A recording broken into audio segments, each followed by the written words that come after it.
Thank you. My notes say that I'm supposed to say, thank you, Mr. Micah, for holding today's hearing. I don't think so, because I think legislation that affect the entire passenger and freight rail system in the United States deserve hearing, examination, and debate. There are numerous legal, financial, and operational questions that need to be answered before we auction off Amtrak to Wall Street investors. We have, as we sit here today, no surface transportation reauthorization bill and no way to pay for it. This week, we will be forced to delay the Federal Aviation Administration bill for the 20th time. At the very moment that we should be working together to solve problems, we have this bill before us today that will be dead on arrival in the United States other body, Senate. We absolutely need to find a way to get these transportation programs reauthorized so we can put people back to work. But this legislation will do the exact opposite. This legislation turns over one of our nation's most valuable transportation access to Wall Street investors with little or no regulation or service outcome.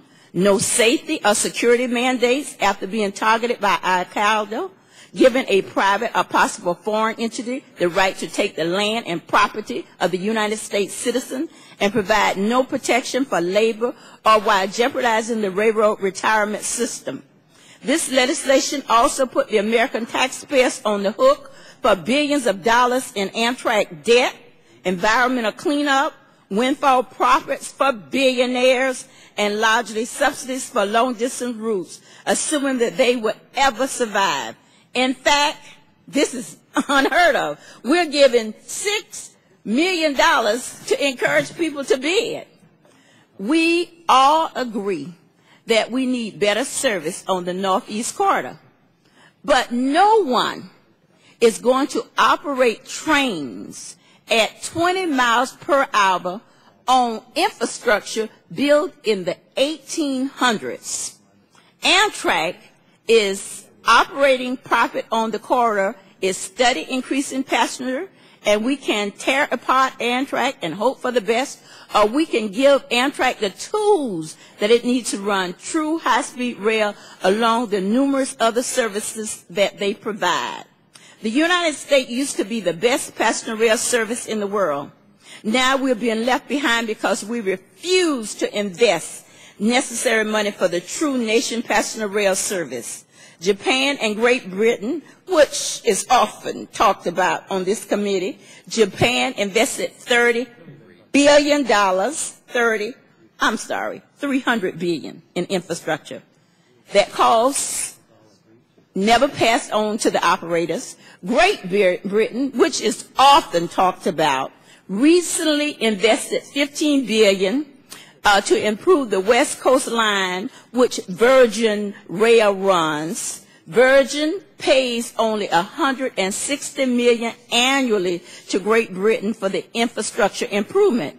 Amtrak is expected to do less, yet they have a higher operating profit on the Northeast Corridor than Virgin on the West Coast line. In fact, I think about $130 million. The American people deserve better, and privatizing Amtrak rail along the Northeast Corridor is definitely not the way to improve our nation's passenger service. It will kill our nation's passenger rail and dismantle Amtrak, which I believe is the true goal of this legislation and have always been the true goal from the Bush administration when they zero out the funding for Amtrak. Mr. Chairman, I have received a number of letters and statements of concerns regarding this draft bill, including statements from Amtrak, the National Association of Railroad Passengers, and a number of labor unions, the Brotherhood of Local Engineers, the International Brotherhood, just to name a few, and several other members. I would ask unanimous consent that they be included in the hearing record and given 30 days to get that information to the committee. I yield back the balance of my time.